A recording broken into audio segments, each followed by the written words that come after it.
Welcome to our channel. Today we how to enable building press-ready PDFs in Canva step by step clearly.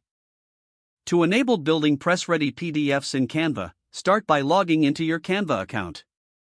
Navigate to the dashboard where your projects are displayed. Open an existing design or create a new one. Once your design is ready, look for the Share button in the top right corner. Click on the Share button to reveal a drop-down menu. From this menu, select Download.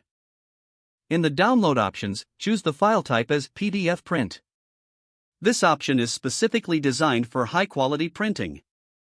Make sure to check the Crop Marks and Bleed option if your design goes all the way to the edge. This setting will ensure that your design prints with the correct margins. After adjusting the settings, click on the Download button.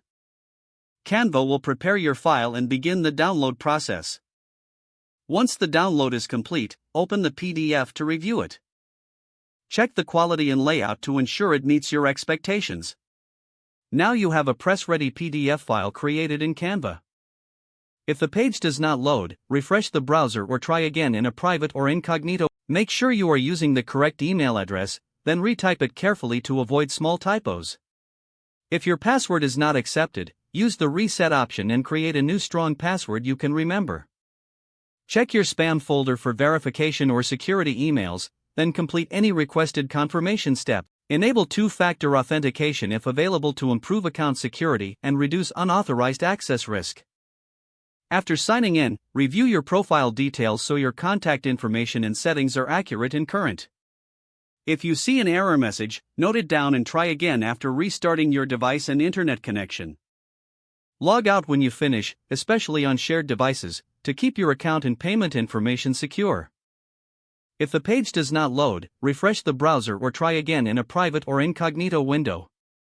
Make sure you are using the correct email address, then retype it carefully to avoid small typos.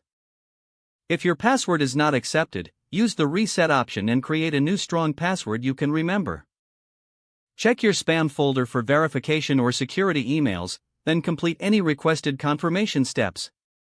Enable two-factor authentication if available to improve account security and reduce unauthorized access risk. Don't forget to like this video and subscribe to our channel for more step-by-step tech guides.